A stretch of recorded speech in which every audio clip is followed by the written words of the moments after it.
By midnight, the lower field no longer looked like land.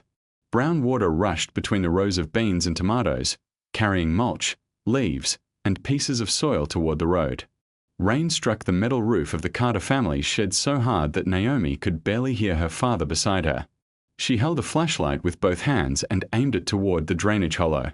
3 low wire cages stood across the channel, each packed with heavy stones. The first remained straight. The second had begun leaning downstream. Water was cutting around the edge of the third. Naomi took one step toward the field, but her father caught her shoulder. "We wait," Daniel Carter said. "Nobody checks those in moving water."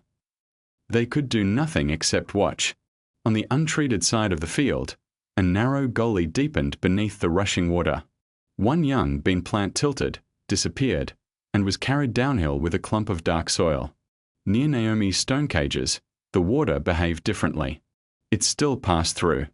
It still carried mud. But behind the first barrier, the current widened.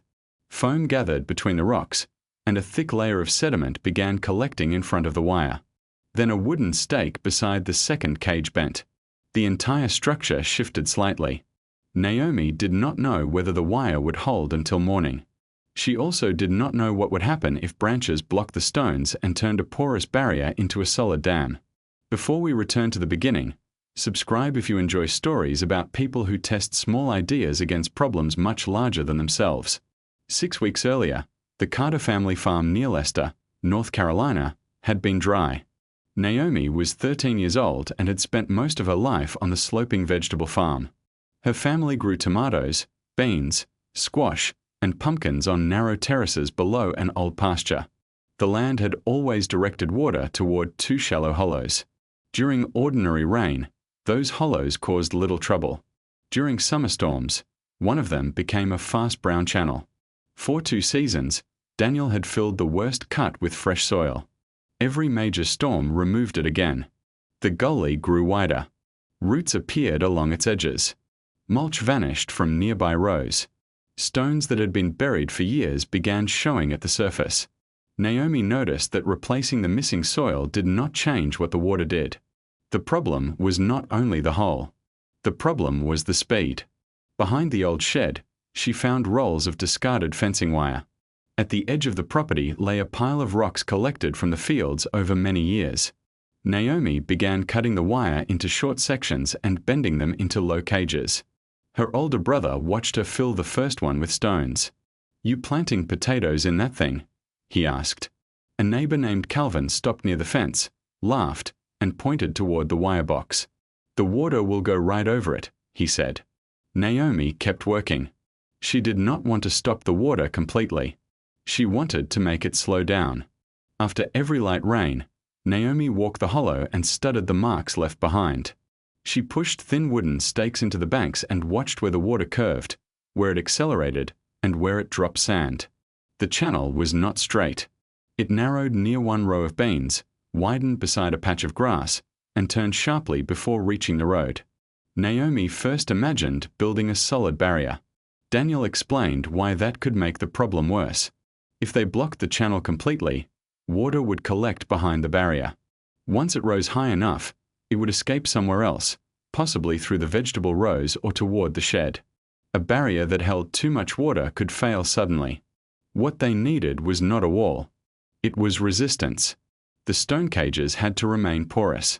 Water needed to pass between the rocks while losing part of its speed. As the flow slowed, heavier particles of soil could settle instead of leaving the farm. Daniel agreed to a limited test. They would install 3 cages in the damaged hollow. A similar channel on the other side of the field would remain unchanged for comparison. Naomi wore thick gloves while cutting away rusted sections of fencing. She folded sharp wire ends inward and worked only with her father nearby. Her first cage was nearly square. She filled it with small and medium stones because they packed tightly and made the structure look strong. The finished box stood high in the shallow channel. Calvin stopped his tractor again. He laughed and pointed at the cage. "You built a basket for the rain," he said. Naomi kept placing stones. She set the cage across the hollow without sinking its ends deeply into the banks. The weight seemed sufficient. The second structure was wider. The third stood farther downhill. Naomi left open space between them, hoping each barrier would remove a little energy from the current before the water reached the next. A moderate rain arrived several days later. The following morning, Naomi ran to the field expecting to find sediment trapped behind the stones. The cage had not moved, but the water had barely passed through it. Small rocks, leaves, and grass had clogged the narrow spaces. The current rose in front of the box and escaped around both sides. 2 fresh channels had appeared along the banks. The original gully was now wider. Naomi's first solution had not reduced the damage. It had divided one destructive stream into 3. Daniel stood beside the new channels and traced one of them with the toe of his boot. "If we leave this here," he said, "the next storm will take both banks." Naomi looked at the cage. Its greatest strength had become its worst weakness. The stones were packed so tightly that the structure acted almost like a solid wall. Leaves had filled the remaining gaps, leaving the water nowhere to go except around the edges. The shape was also wrong. The cage was too tall and too narrow. Pressure struck a small surface, making the upper section more likely to tip downstream. Naomi emptied it. She removed the smaller stones and kept larger pieces with open spaces between them. The rebuilt cage became lower and wider. Together, she and Daniel cut shallow seats into the channel bed so the structure would not rest loosely on top of the soil. They extended the wire ends into both banks. The center remained slightly lower than the sides. If water rose above the rocks, it would pass over the middle instead of attacking the edges. Daniel drove strong wooden stakes beside the wire and checked each connection. Naomi moved the lowest cage farther from the vegetable rows. She realized that even slowed water could keep nearby roots too what if the barrier caused pooling in the wrong place. After another rain, water passed through the larger stones. It remained muddy, but the flow behind the cage was wider and slower. A thin strip of sand and dark soil appeared in front of the wire. It was the first small proof that the idea might work. But Naomi discovered another weakness. One sharp rock pressed against the side of the cage and stretched the old wire outward. Under repeated pressure, the metal could tear. She reinforced the side with a second layer of fencing and replaced the sharpest stone. The repaired cages survived 2 more light rains. Calvin stopped laughing as often, but he still shook his head when he passed. "A real storm will move those rocks," he said. Naomi knew he might be right. The tests had involved shallow water. A summer thunderstorm would send runoff from the entire upper pasture into the channel at once. The forecast soon showed several days of storms. The soil was already damp from recent rain. If the next downpour arrived before the ground dried, very little water would soak in. Most of it would move downhill. The storm arrived near sunset. At first, large drops struck the leaves separately. Then the hills disappeared behind a grey wall. Naomi and Daniel checked the cages while the channel still held only shallow water. They removed loose branches from the banks and inspected the stakes one final time. When the flow began rising, they returned to the shed. No experiment was worth entering fast water in darkness. Runoff reached the upper cage first. Brown water pushed through the stones, carrying leaves, grass, and broken stems.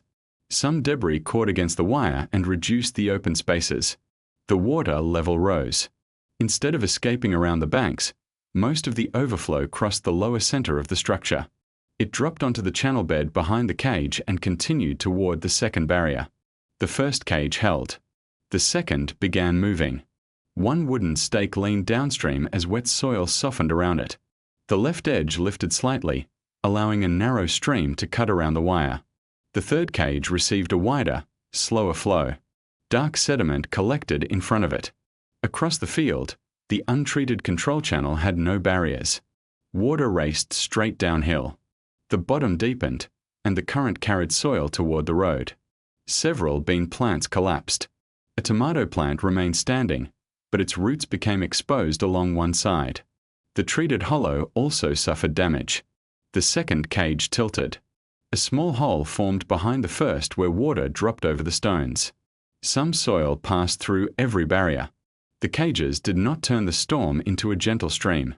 They only forced the water to lose speed several times before reaching the lower field.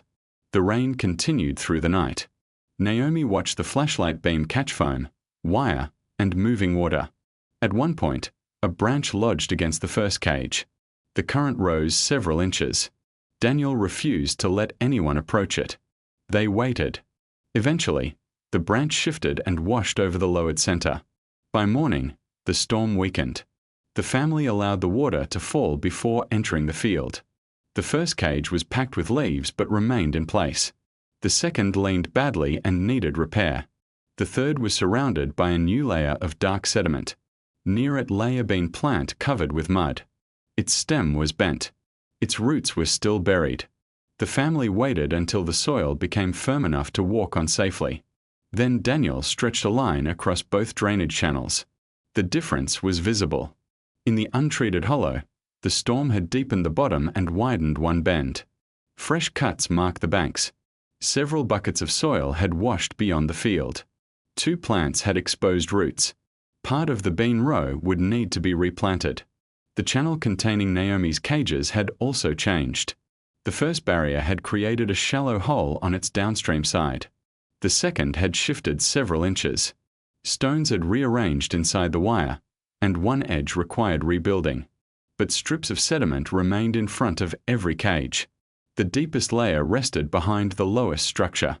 Where the channel bed had once been bare and hard, several inches of dark wet soil now covered the ground. Naomi did not call the experiment a complete success. The cages required maintenance after every major storm. Leaves and branches could clog them. Stakes could loosen in wet ground. Water could still cut around poorly buried edges. The structures were suitable only for the farm's small seasonal drainage hollow. They were not a safe solution for permanent streams, large waterways, steep ravines, or places where stored water could threaten roads, buildings, animals, or people. They also did not stop erosion entirely. Some soil still left the field. Some plants were still damaged. But the low porous barriers had reduced the water speed and kept part of the moving earth on the farm.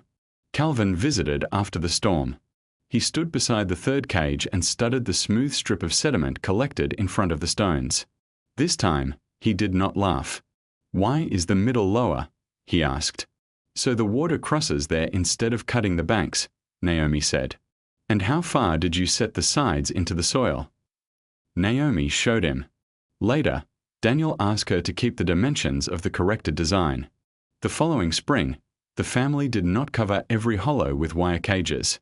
They rebuilt only the 3 experimental barriers and continued watching the untreated channel. They reinforced the weak stakes, cleared debris after storms, and added stones only where movement created empty spaces. One morning after a light rain, Naomi walked to the lowest cage. Clear water moved slowly between the rocks. A thin new layer of soil rested against the wire. Several seeds had collected on its surface. Naomi checked the stones with one hand. Nothing had shifted. She had not stopped the rain. The cages had not stopped the water.